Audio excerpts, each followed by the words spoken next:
Welcome, everybody. We are the National Pollinator Pathway, and we're here tonight to uh, offer our second in a series of success stories from the pathway. And we'll hear from three groups, each of which are the definition of grassroots action and community building, and who have arrived at their own unique way of being on the pathway. So our format tonight will be, we'll have each of the three presenters follow in order, giving them each about 15 minutes to speak. And we will have Q&A at the end for 15 or 20 minutes. And please enter your questions into the chat as each speaker directed towards each of the speakers, because we're going to bring everybody back together at the end and have a conversation where they can, talk and answer your inquiries. So just to get started, I was thinking about a little story that I wanted to tell. About 2 weeks ago, I spoke with a young guy who just graduated from college. I've known him for several years here in Connecticut.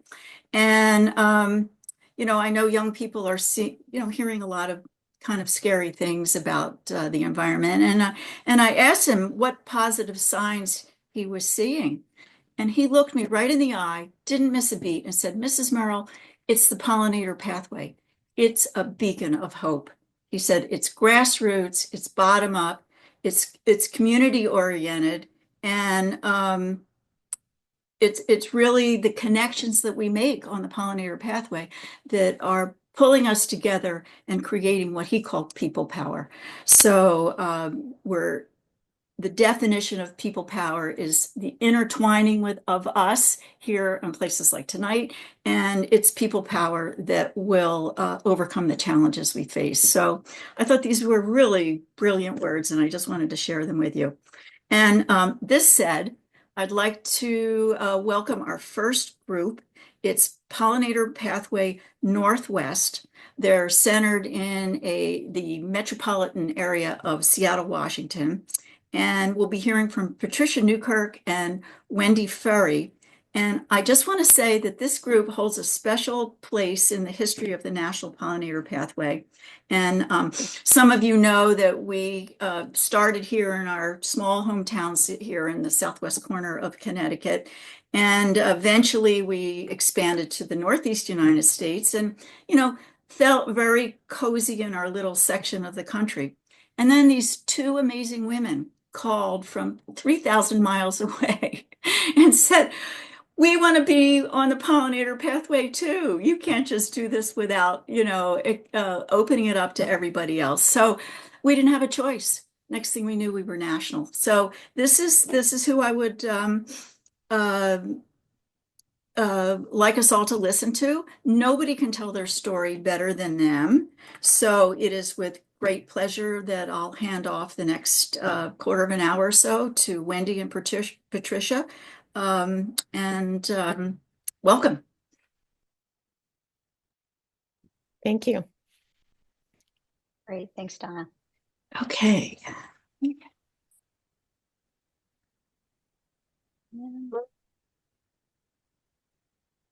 Great. Make sure I'm sharing here.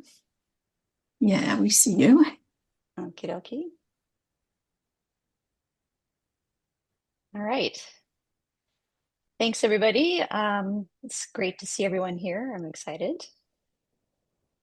We're going to start with how we got started. Basically, back in 2018, the small nonprofit in Woodinville, Washington, called 21 Acres, which is a center for sustainable agriculture, education, and sustainability, had a summer intern who decided they wanted to start a pollinator garden. With the help of the staff and volunteers, they planted their first 2 beds in a pollinator demonstration garden. Well, the intern came and left, and then COVID hit, but 21 Acres wanted the garden to flourish. And this begins the story of Pollinator Pathway Northwest. 21 Acres has been encouraging and supporting us every step of the way. So in 2021, Patricia was invited to be the lead volunteer in the pollinator garden. She decided she needed someone to co-lead, and a friend introduced us. A week later, the garden received a donation from the Woodinville Garden Club. This is Woodinville, Washington. And one of their members, Linda, quickly jumped on board. We have become a trochea of leaders. Each of us takes full responsibility for the project, and we all have our individual strengths. And then a little bit of a surprise to us, people started joining us. Wendy actually was the best recruiter. She invited people from the last place that she worked. And the first year, we were joined by 5 retired friends. By the next year, our team had expanded to 19. It sort of became obvious to us that some things just want to happen. That people are looking for ways to engage in meaningful work for the health of the planet. Most of our members are retired professionals, teachers, engineers, and activists. We all have really busy schedules, traveling and caring for grandchildren, and we encourage our members to keep the work in perspective. It's immensely helpful to us to have the 3 leadership team and to celebrate birthdays with cake. We want to tell you first how we got started, but then we want to focus on how we operate as a team. Our first year, we actually focused a lot of our time on the next steps in the development of the demonstration garden. As we started pondering the design of the second half of the garden, we decided to include a hugelkultur as a way to both mitigate and take advantage of the extremely wet landscape. So the first thing we did was we dug a really big hole and we moved all the topsoil to the side. Then we filled that hole with organic matter, mostly wood, which is pretty easily available here in the Pacific Northwest, and things like grape pomace from a local winery. Then we put the soil back in to create a mound. As the organic matter decays, it provides a really wonderful habitat for soil organisms, and it also soaks up a lot of the rain from the winter. In many cases, depending on what you plant on a hugel mound, after the plants are established, you don't need to water them in the summer. And then we planted. We were really lucky to have lots and lots of volunteers from people who volunteer at 21 Acres. There are other sites on the 21 Acres campus that we have taken under our wing too, like this spiral herb garden. The herbs are actually sold at the farm store at 21 Acres and occasionally harvested by a local food bank. Even though a lot of our time is now taken up by spreading the word and community engagement, we all actually prefer still to get our hands in the soil. And now our gardens have become one of the main stopping spots on 21 Acres farm tours. A pollinator garden includes diverse plantings that support a variety of pollinators, and now we're working on informational signs. We're also using the garden to learn more about what works in our area and what is best for the pollinators, and of course, what makes for a beautiful garden. As we worked on the pollinator garden and our numbers increased, we started asking, what do we want to do beyond the demo garden? That's when we started looking around on the web and found Pollinator Pathway. What they were doing and what they had accomplished was right in line with what we wanted to do. So we decided to call them up and get their advice. And they were wonderful. They said, copy everything. Tell us how we can help you. Go for it. So we did. Why reinvent the wheel? And we want to say that we are deeply grateful for their advice, their encouragement, and their leadership. And while as a group we have many endeavors, several of our members have taken on their own projects based on their interests. As opportunities appear for us to make more of an impact, members of our team find things that they are enthusiastic about and take organizing roles in. For instance, Lynn decided to apply for a grant with the King County Wastewater Program and received a $55,000 grant, changing homeowner landscaping 1 yard at a time. This year, the project installed, oops, that's yours. This year, the project installed 10 native plant gardens, and next year we'll plant another 10. This is in an area that is fast being converted from forest to housing developments. One of our favorite podcasters, Joe the Gardener, released a podcast on leaving the leaves. In this episode, which is number 387 for anybody that's interested, David Mizejewski with the National Wildlife Federation told us that 52% of homeowners are required to remove their leaves in the fall. And many HOAs also require lawns and the lawns be kept mowed, et cetera, et cetera. And of course, when you stop and think about it, it's pretty ridiculous. Pollinator Pathway Northwest members Carol and husband Bill have taken the first step towards confronting those outdated bylaws and are now working with their neighbors to redesign the entryway common area to their neighborhood. Their neighbors got together and removed the grass and invasives and just completed their first native plantings. We hope to encourage other homeowners and HOAs to do the same. And then we also have Vince, who's closely working with the Duwamish Tribes Project on the Duwamish River in the Seattle area. They're removing invasives and replanting with natives. This group works to spread the word and bring back nature to the Duwamish and the surrounding areas. Vince is also exploring the possibility of planting pollinator corridors in the Seattle City Light right-of-ways. One of the most important aspects of our work is getting the word out. Sally has developed our beautiful and resource-filled website. Bill writes our newsletters and other articles for area newspapers. Sue's daughter happens to be a graphic designer and made our brochure, and Patty posts almost every day on Instagram and Facebook. We also have subgroups that lead the charge on tabling, the parade, presentations, garden tours, Pollinator Fest, grant writing, and intern support.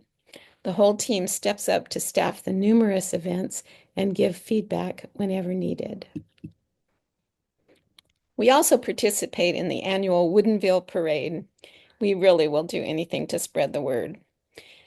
We gave out 200 sunflowers in 2023, 300 last year, and this year we plan on giving out 400. And it's sort of a different option from candy, and people have really started to look forward to them.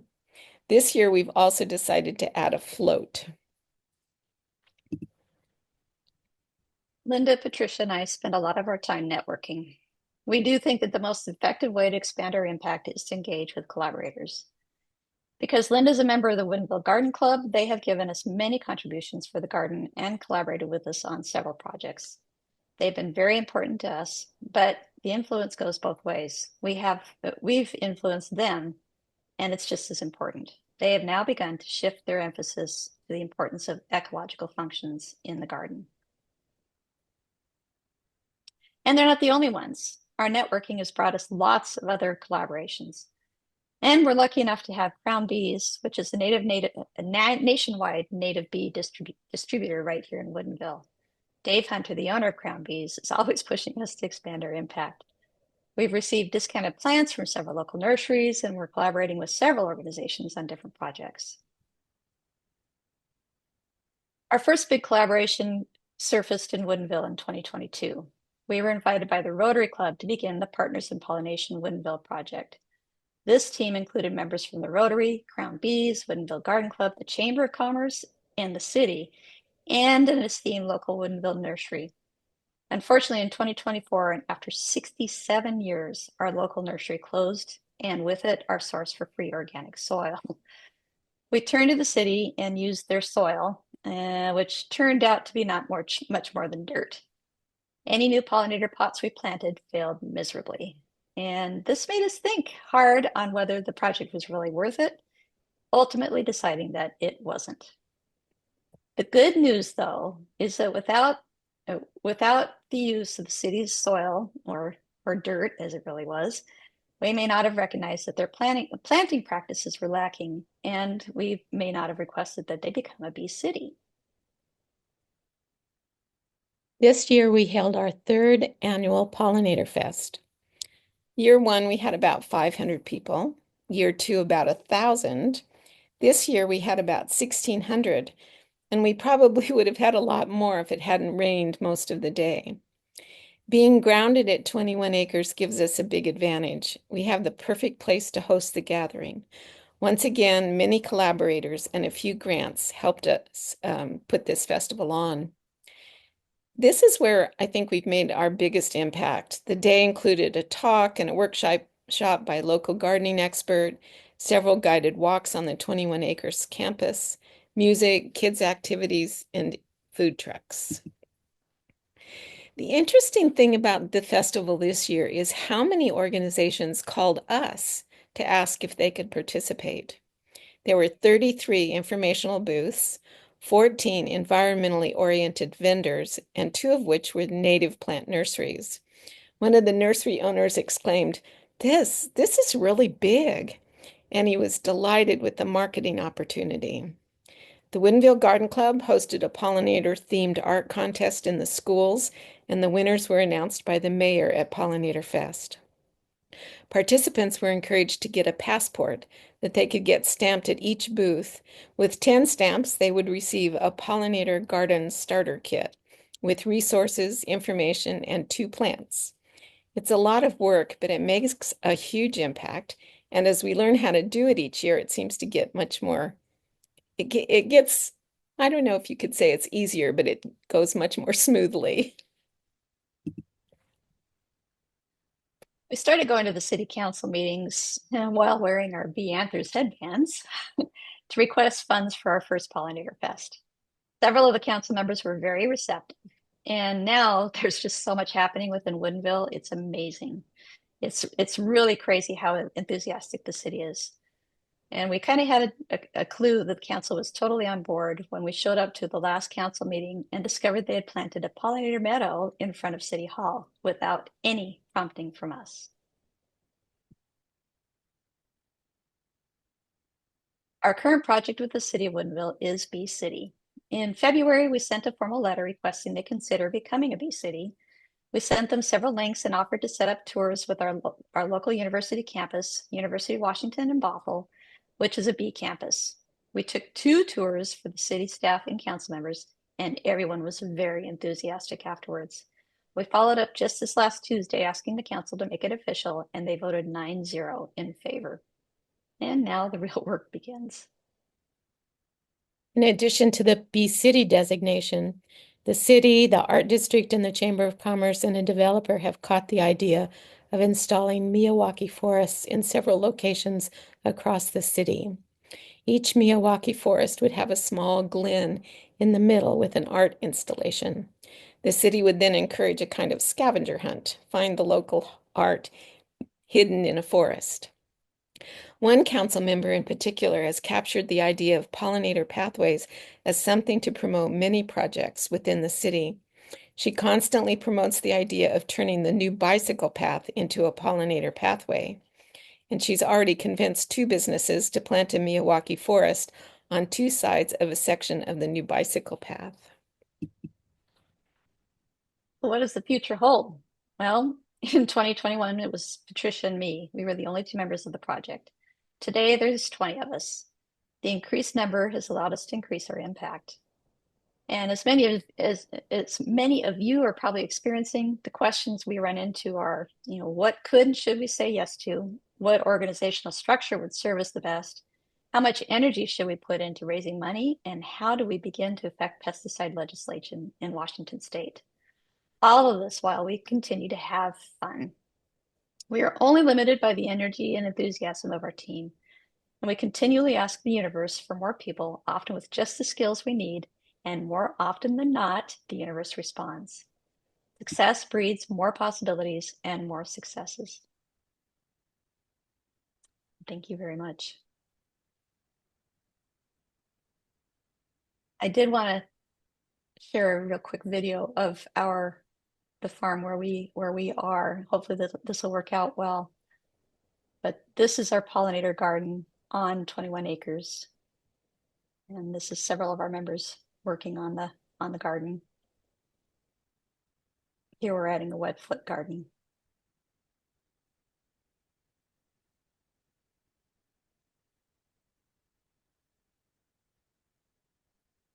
And that's 21 acres farm in Woodinville, Washington.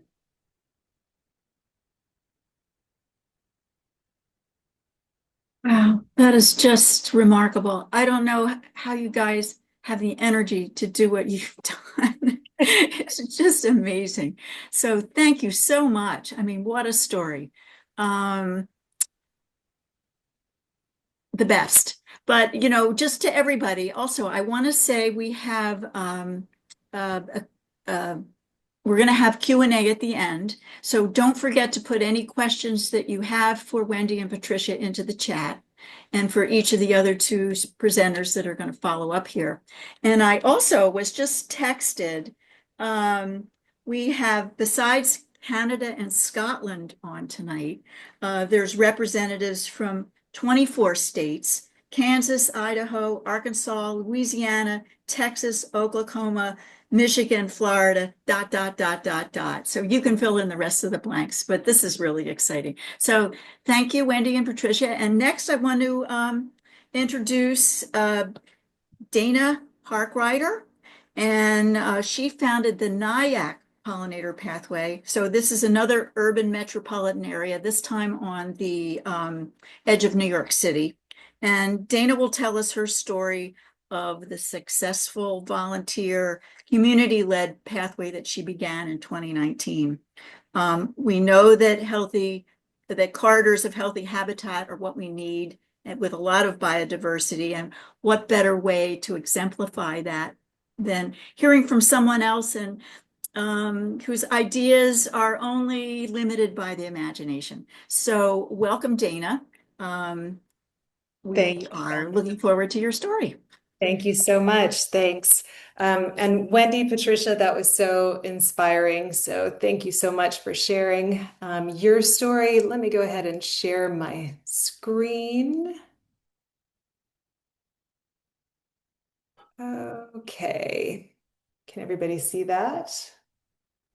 Yes, we see it. All right. All right. So once again, thanks so much for having me. I'm very excited to be here tonight to talk to you guys about our pollinator pathway, the Nyack Pollinator Pathway. So I'll start out by telling you a little bit about Nyack and where we're located, in case some of you are wondering, where the heck is Nyack? I've never heard of it. We are a village in southern New York State. We are right on the Hudson River.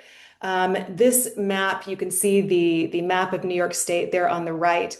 If you look down towards the southernmost part of the state, you see that little orange triangle. That is Rockland County. Rockland County is the smallest county in all of New York State. And then there's Rockland County enlarged in the image on the left. And Nyack is that little red rectangle there on the southeastern side. So we are in Ecoregion 59C for the Hudson Valley. It's a subregion of the Northeastern Coastal Zone, and we are in hardiness or gardening zone 6B. With climate change, it sure feels like we're leaning 7A, but we did have a pretty cold winter last year, so I'll stick with 6B. About Nyack itself, we are about 25 miles north of New York City. We're one of the bedroom communities of New York City. We've got a population of about 7,300 people. And we have a really vibrant arts scene in our village. There's a lot of artists that live in Nyack and that work in all different kinds of mediums. We have a walkable downtown. We have a lot of scenic parks.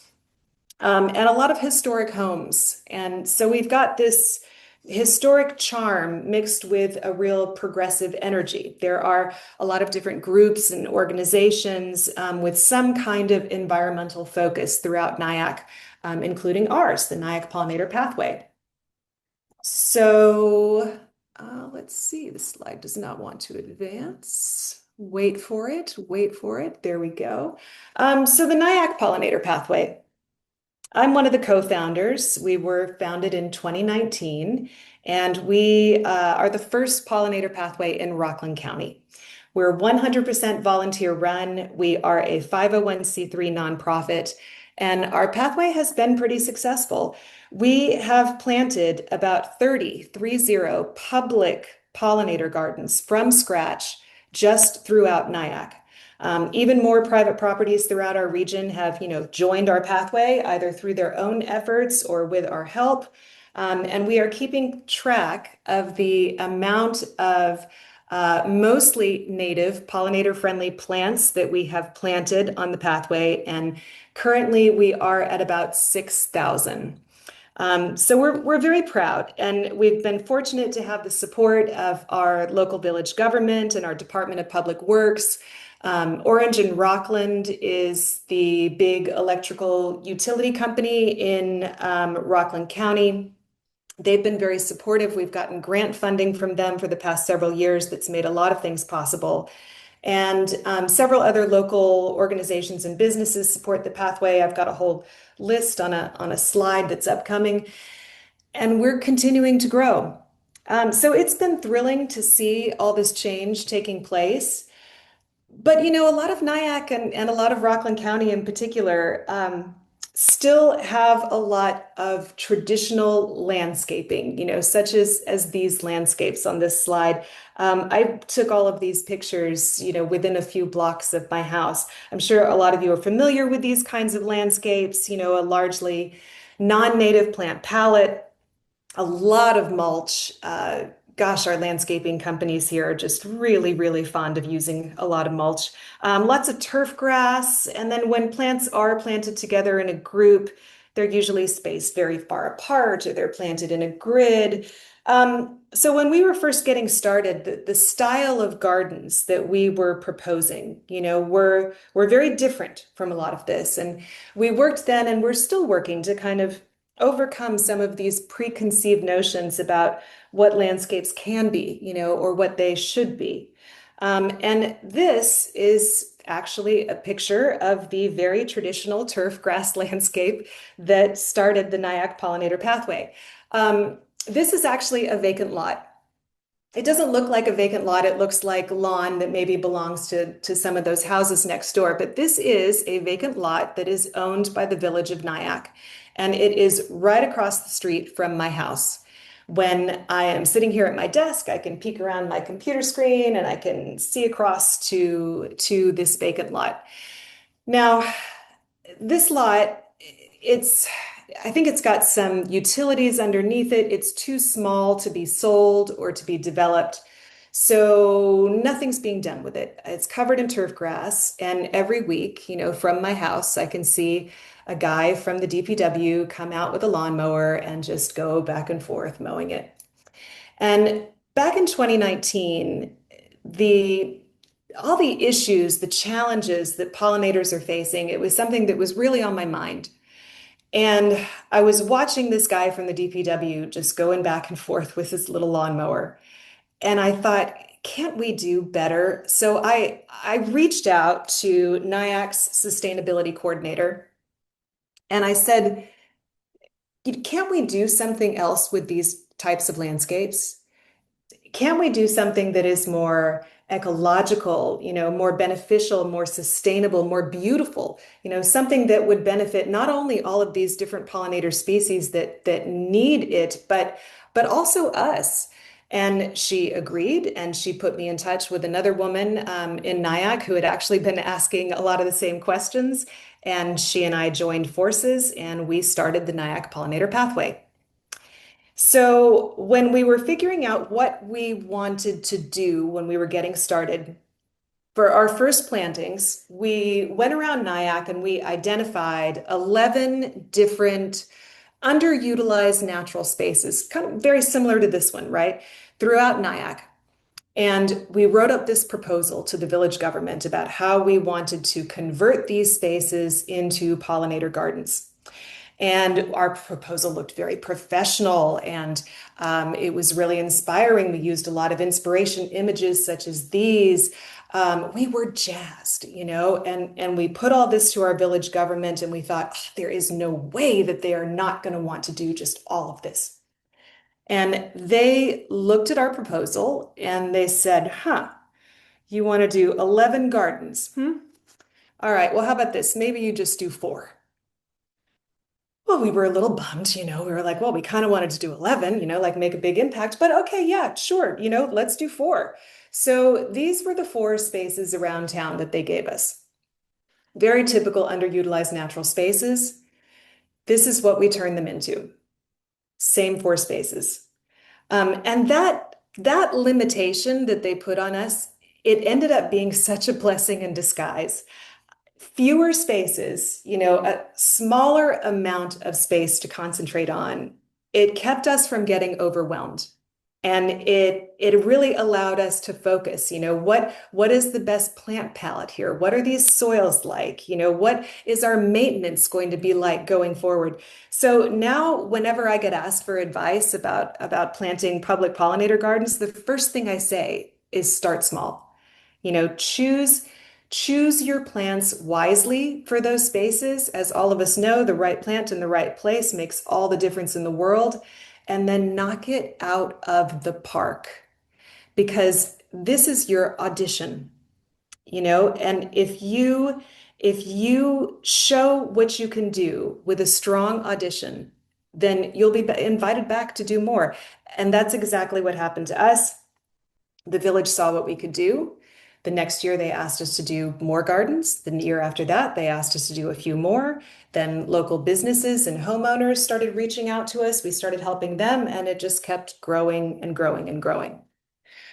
So we really couldn't do all that we do without the help of a lot of community partners. Another big component of what we do, in addition to planting gardens, is education. So we do in-person and virtual presentations on ecological gardening practices. We table events. We take part in community functions.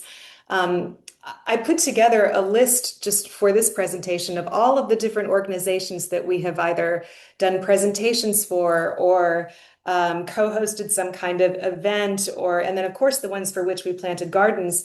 And the list was so long, I really had to edit it down to what's here on this slide. But I would like to do a big shout out to the first three organizations that are on this slide. Of course, again, Orange and Rockland, Con Edison, their grant funding has just been so generous and has really made so many things possible for us. The village of Nyack, we are very tight with our village government, and it's been wonderful to have their partnership. And now we're really working together to change the look of our village. And then, of course, Pollinator Pathway. When we were first getting started, we reached out to you guys for all kinds of advice, and you were always so open and helpful. And you put a link to us on your website, and you've got so many different resources. We went to a few of your meetings to begin with, so it's all just very, very appreciated. I do think it's important to mention that it's not all hearts and flowers and rainbows, sometimes with planting these gardens. Planting in urban spaces is not easy. It's not easy developing gardens that can thrive in these kinds of conditions.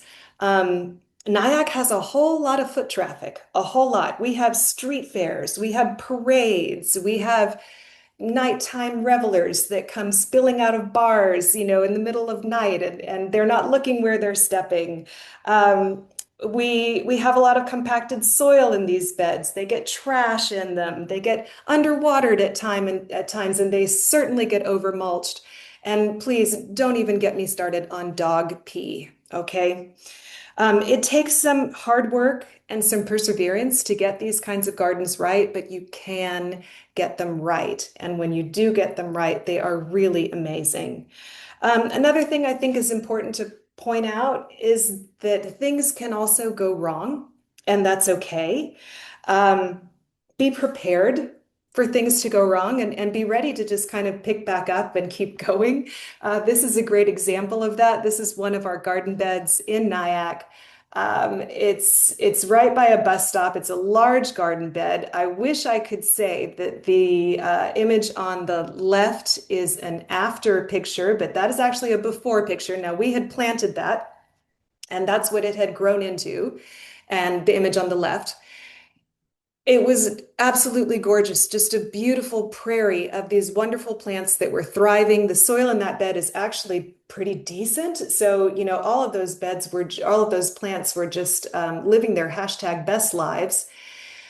We had the village's permission to plant this bed, but we did not technically have the permission of the state agency who owns this space and who was supposed to be maintaining it but hadn't maintained it for years. So they showed up after this bed had been fully planted for many years and they ripped out all the plants and they planted annuals in a grid. It was a bad day. Um, but you've just got to pick up and move on.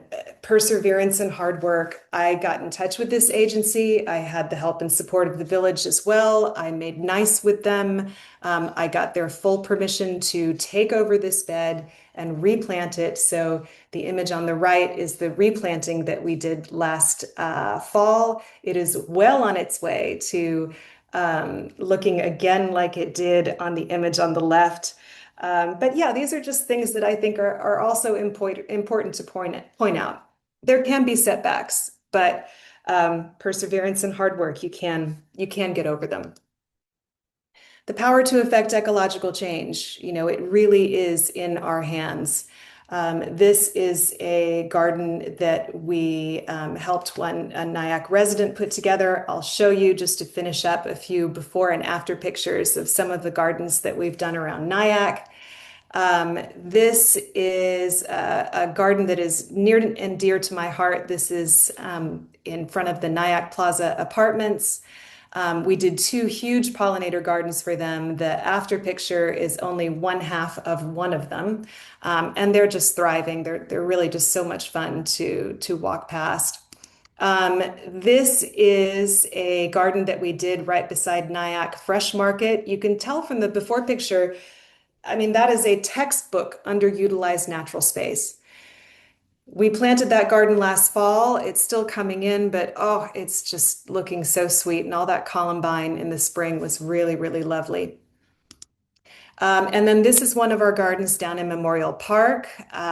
This garden had some grasses in it, but people would trample over them, cut through them. So we filled out this garden in Memorial Park with a whole bunch of different wildflowers, a lot of goldenrod and aster. So let me tell you, this is a sight to behold in the fall when all of those plants are in bloom. And last but not least, this is a garden bed that we just planted this spring. This is also in Memorial Park in Nyack, right beside the splash pad bed, which is where the splash pad, where people bring their kids to play in the water in the summer. Really just can't wait to see this one fill in. So that is it from me. And again, thank you guys for having me.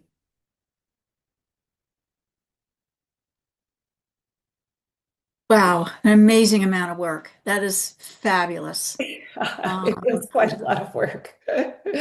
Geez. I'll stop sharing my I'm screen. sure there are going to be a lot of questions that come your way at the end here because just coordinating that is just the coordination part is amazing. So good job. Thank you. So the third and final presentation is someone who has carved out her work on the pollinator pathway in the heart of inner city Ottawa, Canada, in Ontario. Sam Rohe has led the Frank Street Bee and Butterfly Garden as a place to provide beauty, of course, but to build not mostly, but to also build friendships and community and learn how to support the local pollinators and ecosystems. She started her work in 2019, and the Frank Street Bee and Butterfly Garden is now collaboratively managed. And to use Sam's own words, it's all based on a mutual love of caring for the land. So welcome, Sam. We can't wait to hear what you have to say. Yeah, thank you so much, Donna. First of all, I just want to say what acts to follow. Seriously, y'all are incredible. You've done amazing work. It's very inspiring, especially for a smaller set of gardens like ours. I'm going to share my screen here and then get started with some things for you. One of the It's because our garden is relatively small. We're in probably the earlier phases of getting established compared to some of the other folks who have shared here. We really, really rely on our community partners. And so I actually wanted to show off some work of our community partners. These are two students from a local university, Carleton University, and they actually helped us make a little introduction video about the garden. So I can show, don't tell.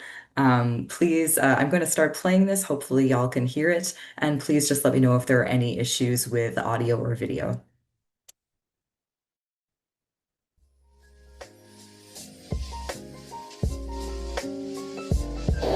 Hey there, my name is Sam Rowe. Oh, my name is Carlos.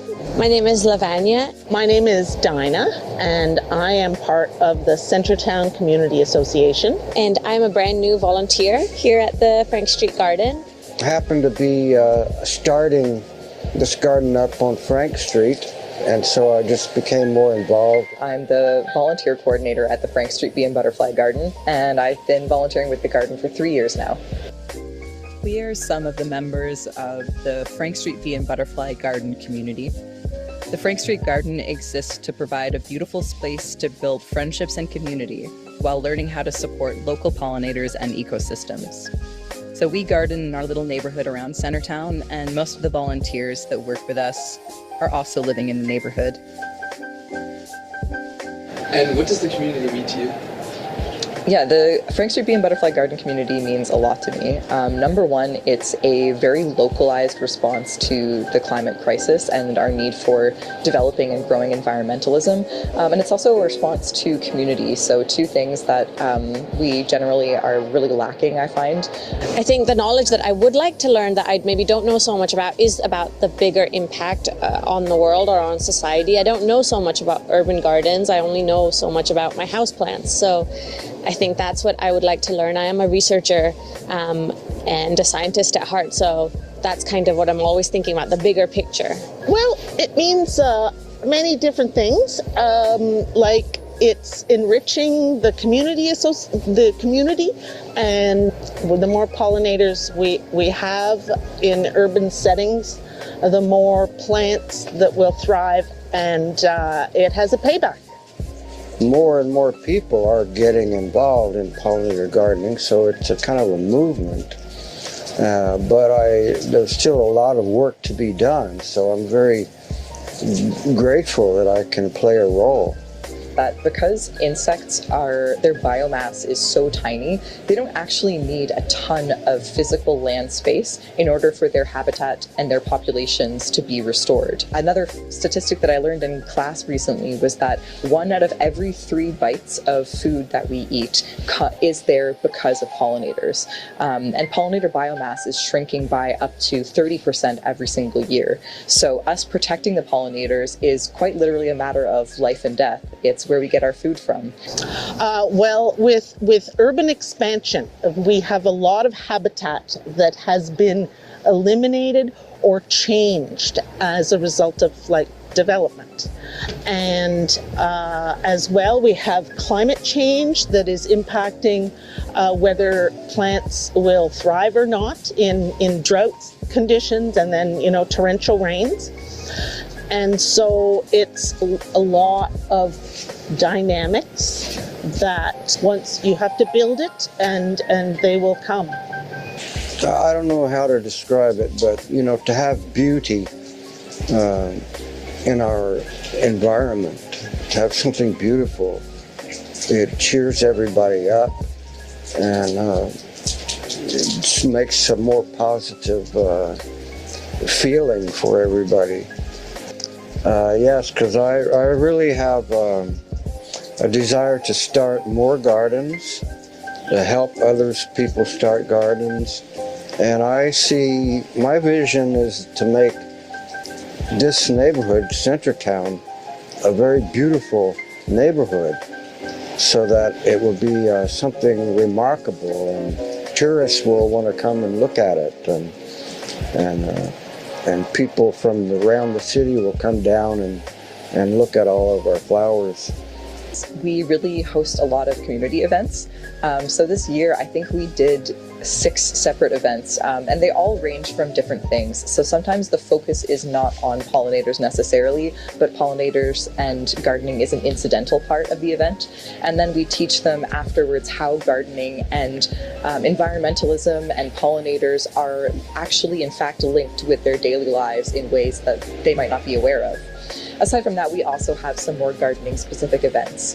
The most important step is just to, tie your shoelaces and come to the starting line. I think that's the only thing that really matters, just showing up. I didn't really do any gardening for the first 3 or 4 times that I came. I just met people, we just talked, and that was what I wanted too. So you will get something out of it no matter how you show up. Just show up.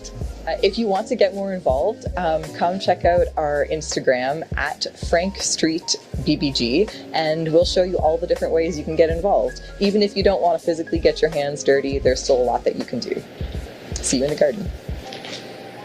Thank you so much. I'll see you in the garden. Perfect.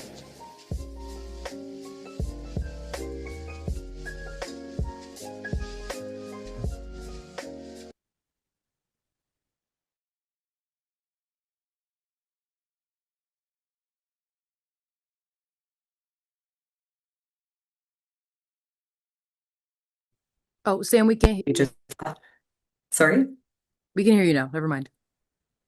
Oh, okay. You're able to hear me again? Yes. Okay, fantastic.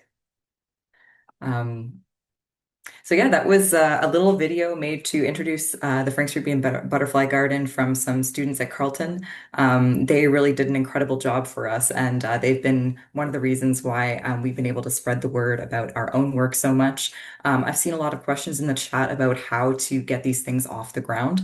I'm jumping ahead a little bit, but in my experience, the way to get these things off the ground is, like another presenter mentioned, show that you can do something first, and then spread the word about that. And you'll soon find that people will contact you asking for more. And that really helps you get in touch with folks who have maybe a little bit more resources to share or influence.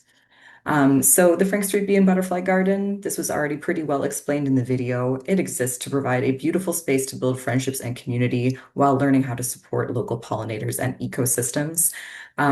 This land we're gardening on is the unceded, unsurrendered lands of the Algonquin and Anishinaabe, bordering the Kitchie-Zibi, or the Ottawa River, in the settler colonial name for area in Ottawa, Canada. This is Zone 5A, hard needle zone. It's in the Great Lakes area, lots of heavy clay. And most importantly is that all of our garden beds are located in a dense, diverse urban center that is frankly mostly concrete and asphalt. So I've been commenting about boulevard gardens in the chat. That is where we get most of our space. And we think that boulevard gardening is a really essential part of the pollinator garden movement. So here's just localizing it for folks who may be a little bit less familiar with the area. We're right on the border of the US here, in mid-eastern Canada. And this is a little bit more of a zoom in about where the garden is. I just wanted to include this screenshot to show you exactly how concrete this is. There's very, very little green space around where I live in Centertown. It is pretty close to the heart of downtown. And our main garden was actually started by our founder here, Carlos Murray. So I was not the founder. What I did was come in a couple of years after Carlos had started a garden by himself, and I helped him organize it along with a couple of other folks to include teams of dozens of volunteers and larger community projects. And doing these collaborations and increasing the number of folks who were involved allowed us to expand. And so now our gardens are no longer just located in basically a parking lot, but they actually expand all the way down Frank Street, hence the name of our garden, as well as a couple of other satellite gardens that we are getting started. And as Carlos mentioned in the video, we hope to expand this even more. But most of the time, we're going to be gardening in these parking lots, and that's just something that we've come to embrace. The way we approach this is really by aiming to connect neighbors to each other, the environment, and food systems. So there is a very heavy emphasis on the people who are involved in the pollinator garden. So just a little bit about our volunteers, the demographic. We range in ages from high schoolers to folks who are retired, and people will come out to garden with us in walkers, which we love to see, and we do our best to take care of them, make the garden a bit more accessible from them. We get a lot of students, we get a lot of newcomers, especially folks who are looking to share their skills and just make some new friends in the area. We get a lot of people that have no or little knowledge of gardening, and we especially get folks in the dense urban center that don't have any access to land of their own. So they come to work with the community garden.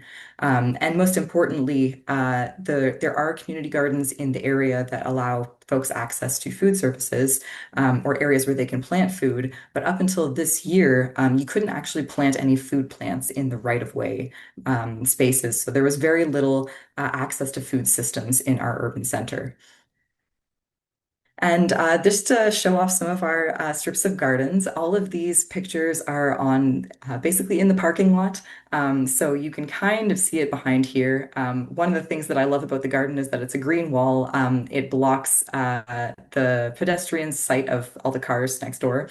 And these are our largest gardens. So they're fairly narrow, which does restrict a little bit what we're able to grow.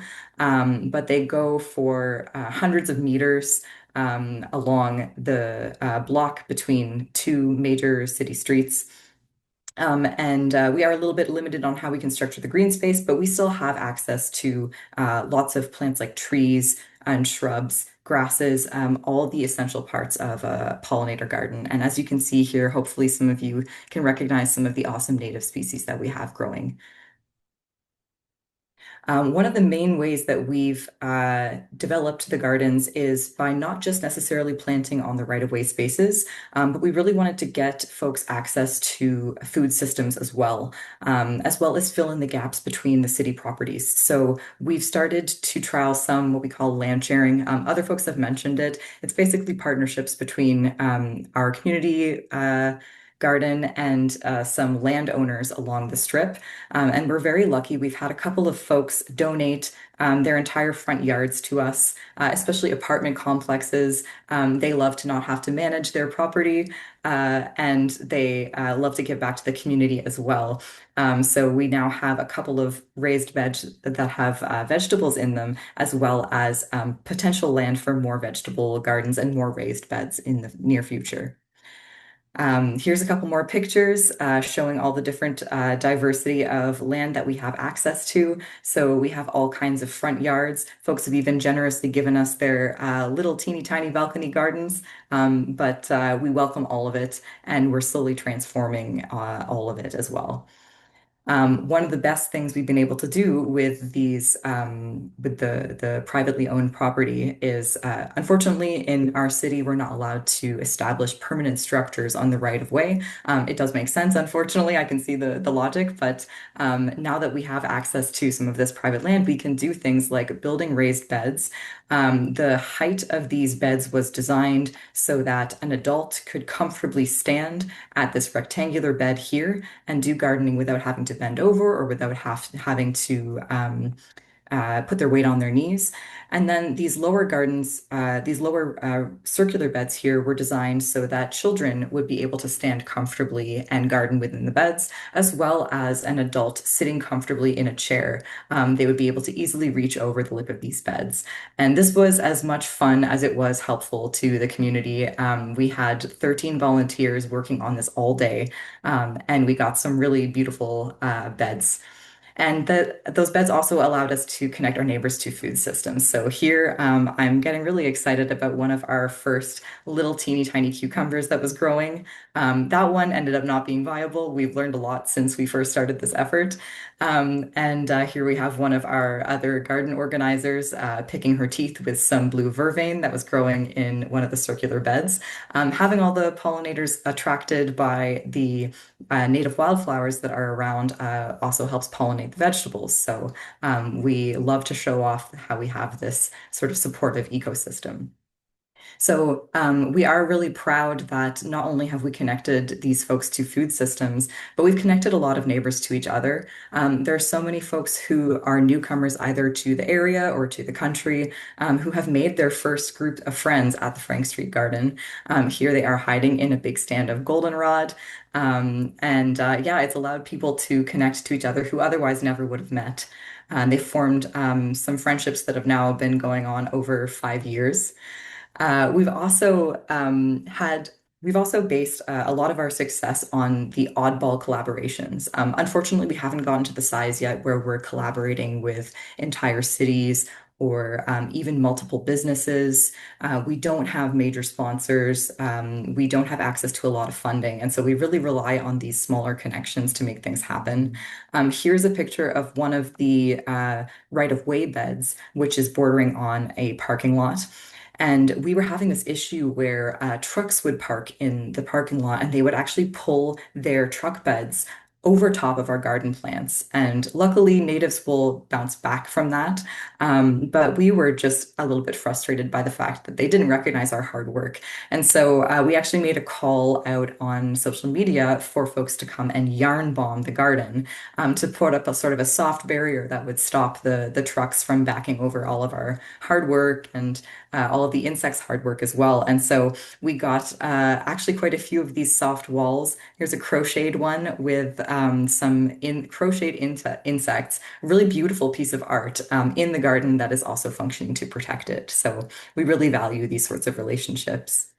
Um, we connect neighbors to pollinators, not just in the way that we're planting plants that will attract pollinators or have folks notice what bugs are on different plants in the garden, but we also use a form of community science to help people learn more about the bugs in their environment and to help us learn a little bit more about our gardens as well where we can. So we had some wonderful volunteers establish these pollinator tracking forms where someone can just stumble by the garden, they scan a QR code, and then they can fill out a form saying what pollinator they saw, how many of each pollinator they saw, and then what plant they saw it on. And then each year we can go through all of this data and we can break down what exactly we saw and then what were the favored plants. Now, there's obviously, I'm a scientist as a day job, so I know that there's a lot of gaps in this data. It's not something that would be publishable, but we still get to use it for a lot of fun and practical applications. And if you're interested, I'll send y'all a link to a place where you can find previous data reports. Another way, actually, sorry, I'll just check in on how much time I have left before I keep rambling. You can go ahead, Sam, for a few more minutes. Yeah, keep Okay. going. Okay. It's just I've got a smile on my face, Sam, so keep going. Oh, don't need to tell me twice. Thank you so much. So I also wanted to mention that the community supports us in so many ways, and we really make sure to give it back. I heard a phrase once, and I wish I remembered who I could attribute it to. But basically, the phrase was, if you don't feel like you have a lot of resources, give things away. If you don't feel loved, then love. And so for us, we don't have a lot of resources, but what we do have, we try to share as much as possible.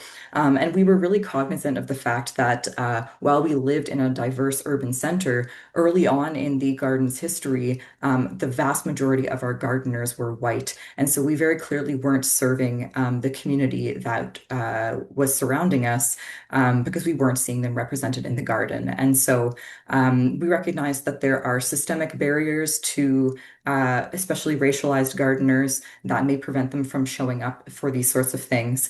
And so we set up this micro grant. It's a very, very tiny thing. It's more just a token to show what we think is necessary for not necessarily the playing field to be evened, but just to share different ways that you can help repair some damaged relationships, especially to communities that have been historically denied access to land due to systemic racism. And so this microgrant was given freely to applicants. It was done by random draw, and over 2 years, we ended up sharing $1,350 with 17 of our neighbors that identified as racialized. And this does not sound like much, but I will say that is almost an entire year's budget for us. So it was really significant for us that we were able to share this. And we actually saw a massive uptick both in the number of applicants over the few years, as well as folks who showed up in the garden and wanted to bring the grant and other gardening efforts to more neighbors as well, and increasingly diversify the garden and show them that really, environmentalism is actually for everyone. It's something that people of all backgrounds participate in, and it works best when we work all together. Speaking of working together, we've partnered with some insects even sometimes. So we're very lucky to know a worm farmer in our city. They're called Box of Life. Box of Life was actually started by a really cool person who definitely supports pollinator gardens and has been supporting the Frank Street Bee and Butterfly Garden. And so he actually gave us these 2 milk crates, which we fill with little scraps of paper, and we fill with our food waste. And then we can actually put vermicomposting worms, red wigglers, in these bins, and then they will generate nice, healthy soil for us right on site. And this healthy soil, folks have mentioned that native plants don't necessarily need high quality soil to thrive, but it really helps, especially when they're young, delicate seedlings, for us to give them just a bit of an extra nutrient boost. And we can do that live in the garden, which is awesome. So another way that we try to give back to the community is through hosting events. As I mentioned in the video, these events have some sort of fun, engaging component where pollinators are not always the first thing that gets featured, but they are incidental and they are rather part of what's happening in the community. So we have a lot of events that occur that are just physically in the garden. We try to do these at all different seasons so that neighbors can see what wildlife and what native plants are supposed to look like at all these different seasons, which we find sometimes there's like a picture of an echinacea that gets thrown around and people see that as a pollinator garden. And so when they see something that is preparing to get overwintered and it looks maybe a little bit messier, there's leaves all over the place, and they think, okay, well, that's not a pollinator garden. Where's the echinacea? We're trying to sort of introduce that concept to them as well. And one of our favorite events of the year is, of course, the Pollinator Pride Party. This is when we engage with the community to celebrate pride in our city, as well as teach folks about the many ways in which nature is queer. So these couple of slides explain, I think, our philosophy pretty well. We advocate for the establishment of urban pollinator pathways. We're hugely, hugely inspired by the Pollinator Pathways group, and we see how essential pollinator pathways are to urban gardening and allowing pollinators to cross the massive heat islands, the concrete islands that form up urban city centers, and how essential this is to conservation efforts. And this is not something that has been on the radar, I think, of a lot of academic conservation, except for recently. It's been coming up a lot more in publications, recognizing that pollinator pathways are essential to have in urban centers as well. So environmental restoration and care, they need to take place everywhere, not just in large protected parks. And it's wonderful to be part of this seminar here where there's so many groups that feel similarly. So for us, if our neighborhood is dominated by cars and concrete, then that just means that we learn how to care for pollinators imperfectly through the concrete. And we're really blessed to have a lot of neighbors that will just show up and sit on that concrete and make it their home, as well as the birds and the bees. So a big thanks to our community partners. I probably don't have time to go through all of these folks, but as you noticed from our relatively small list, we're still in the building stage. We collaborate extensively with the folks that are listed on this page, but like I mentioned, there's still not a lot of highly resourced folks that we collaborate with, and we look forward to establishing partnerships like that in the future, so we can just access, those extra large grants and large pieces of land that are necessary for proper citywide expansion. So here I'm just showing off a subset of our volunteers. This is the team of organizers that made the garden what it was last year. And if you're interested in learning more, I will share the link to our website in the chat there. And thanks again for taking the time to listen. Let me get this. Whoops. We are going to now switch over to bring our presenters onto the screen. And there have been a number of great questions that have entered into the chat here. So we'll just, at least we'll just show just the few of us, correct? I think we're set. Oh, are we set? Okay, all right. So Louise Washer is with us, and she will be kind of orchestrating our Q&A. So Louise, you want to get started with this? I have so many questions, but I want to thank Sam. That was awesome. The video is how we knew about you, and bravo. That is just such a great, inspiring thing for all of us. And also your outreach to reach out of the whiteness, something that we have been working on in my town as well. And the microgrants is a great idea. So thank you for that. We just have so many questions that we're not going to be able to do them all, but I'm going to try to start and skip around because they're for all of you. So Patricia and Wendy, people wanted to hear more about the Yard by Yard project and 21 acres. Was that an existing nature area prior to your involvement? Was one of the questions. I'll take the 21 acres question.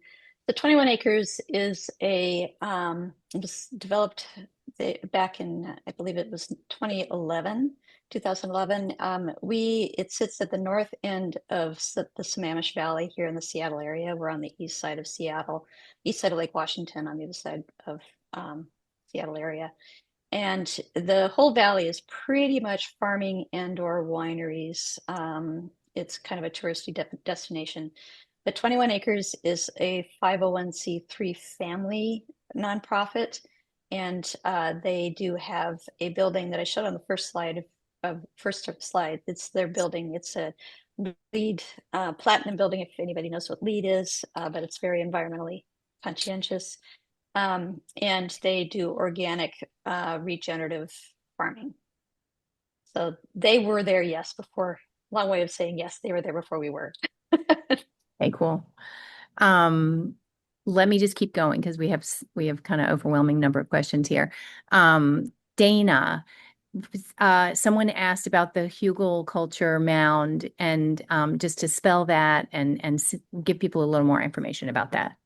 Hugel culture mound. I'm not sure if that was that not you. I don't think that was Patricia. That was you guys. Okay, sorry.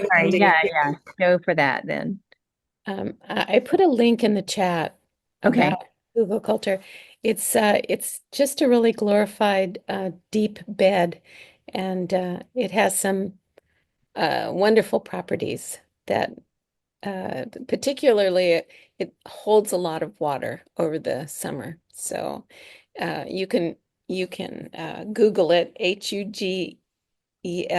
HUGELKULTUR, I think is how it's spelled. Yeah, always an issue. And that was a question for you as well, Dana. How did you get enough, how did you water all those gardens? Yeah, I saw that and it's a great question. I saw a lot of people asked about that. Fortunately, our Department of Public Works in Nyack has a watering truck.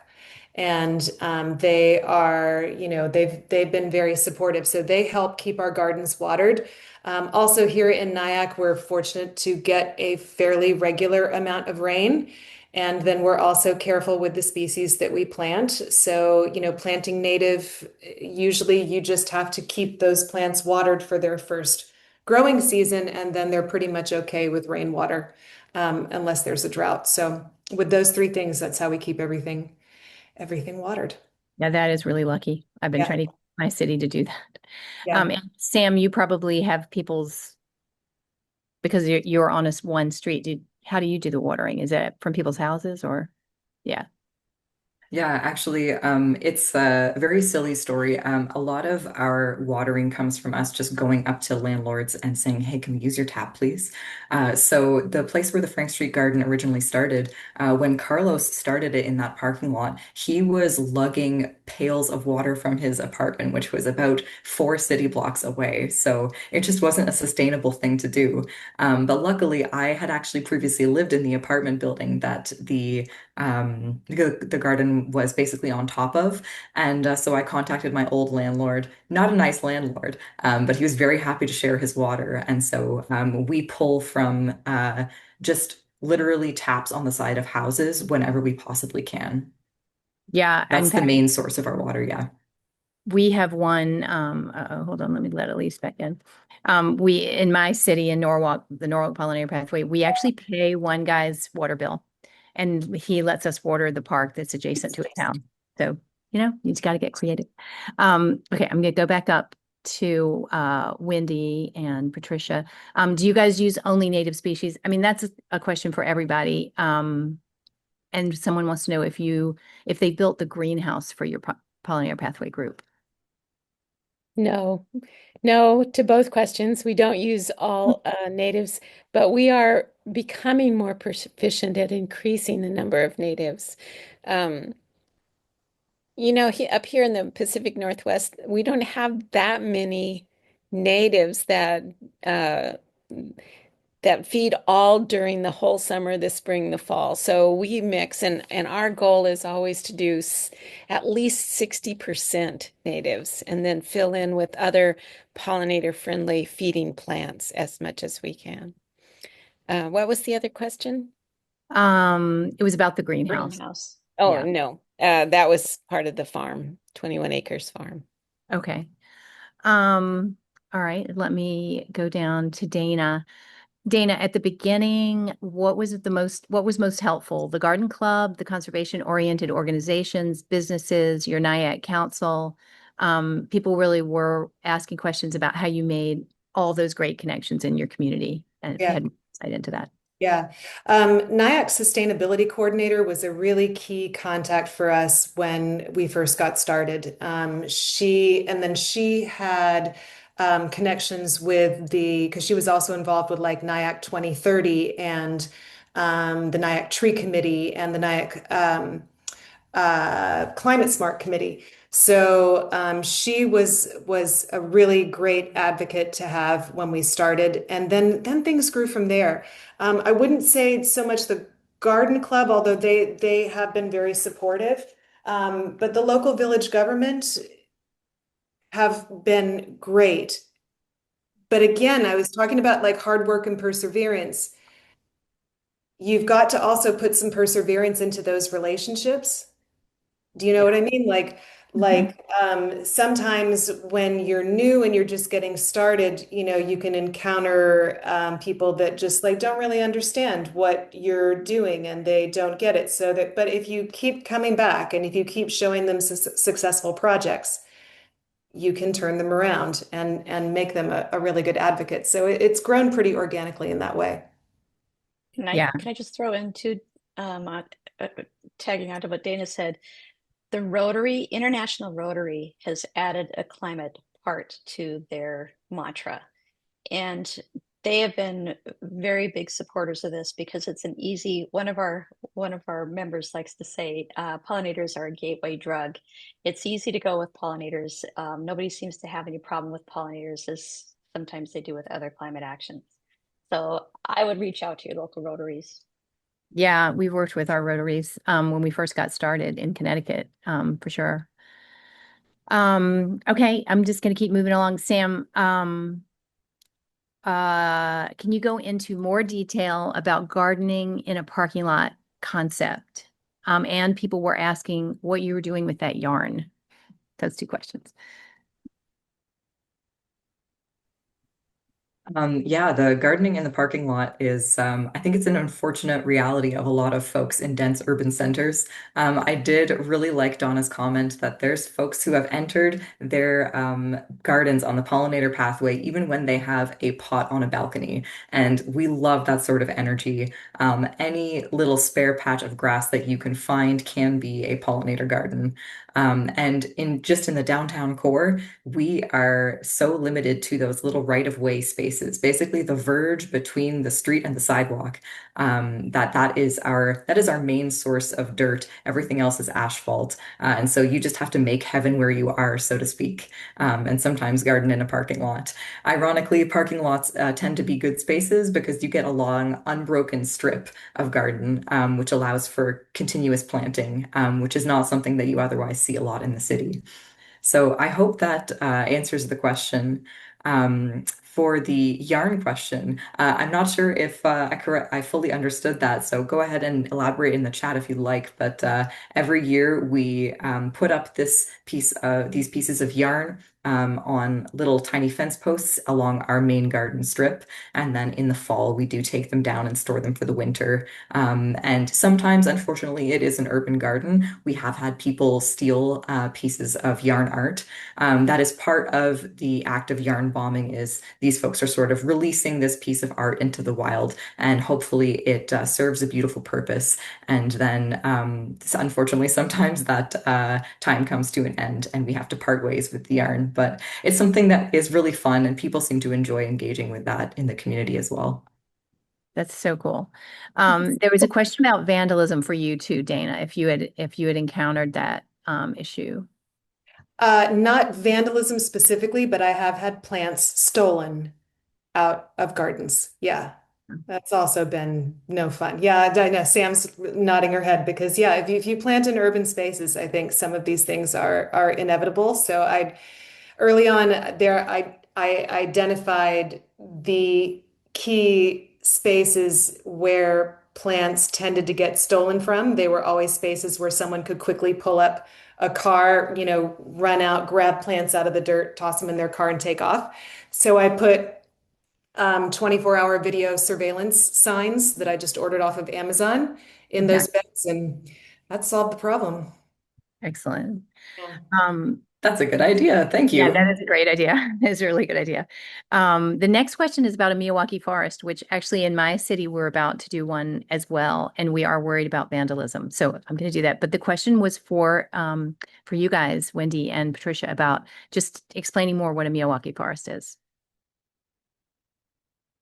That's sort of a big question, but Yeah. in a nutshell, a Miyawaki forest is a densely planted native forest with a lot of different varieties, like up to 40 different varieties or more of native plants in a very small, densely planted area.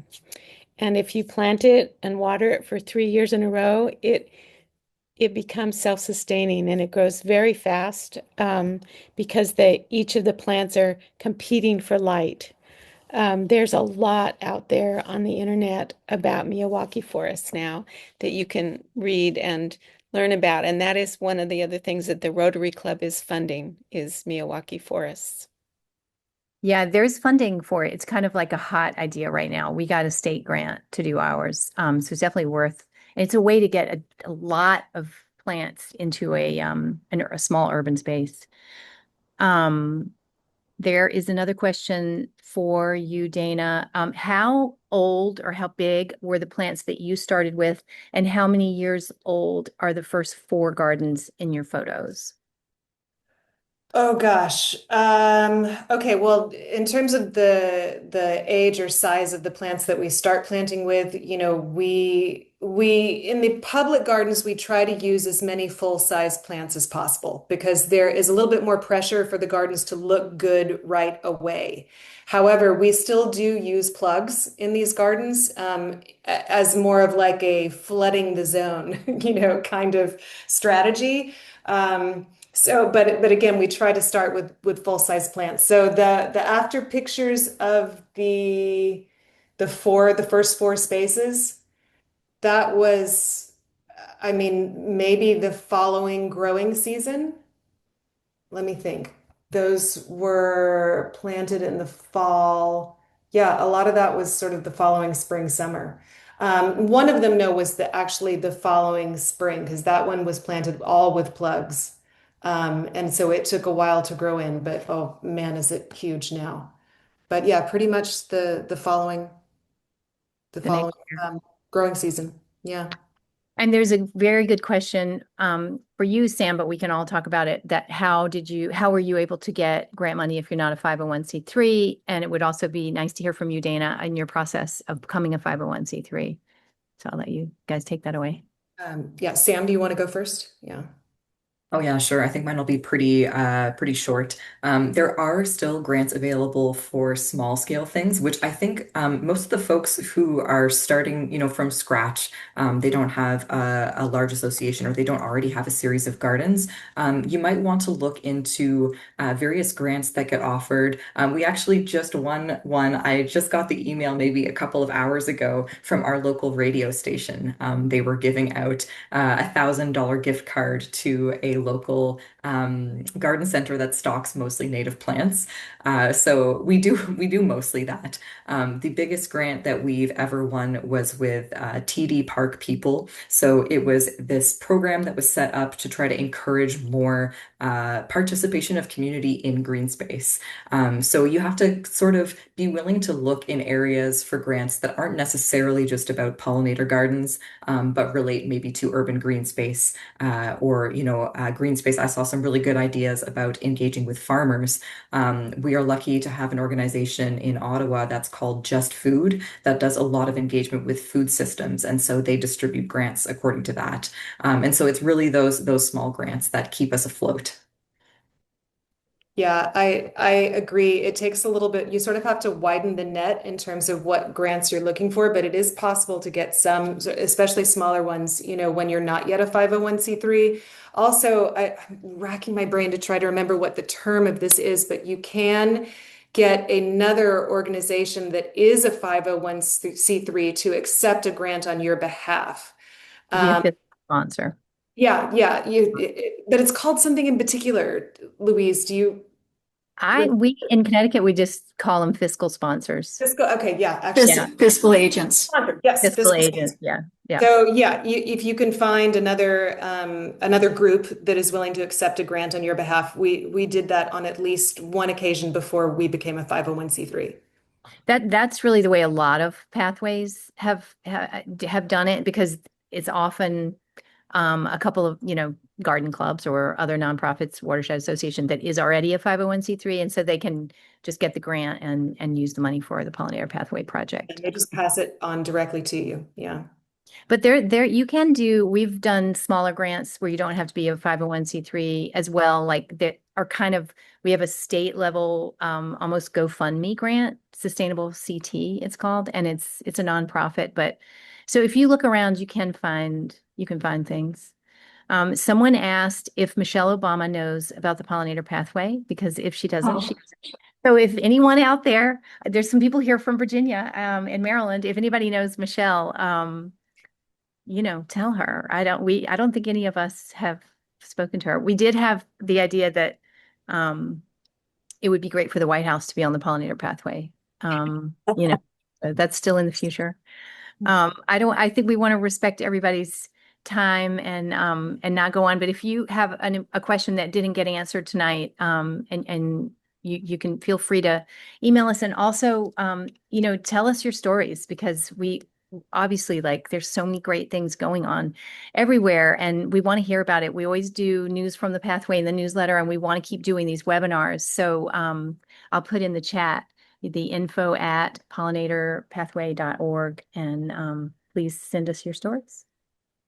And thank you. Thank you to our presenters. I mean, it was just, you guys really did hit it out of the park, and you do that in your home turf, and you did it here tonight. So I can't thank you enough for your time and preparation, and for just representing what you do in everything was so real and down to earth, not to be punny here, but it was the best.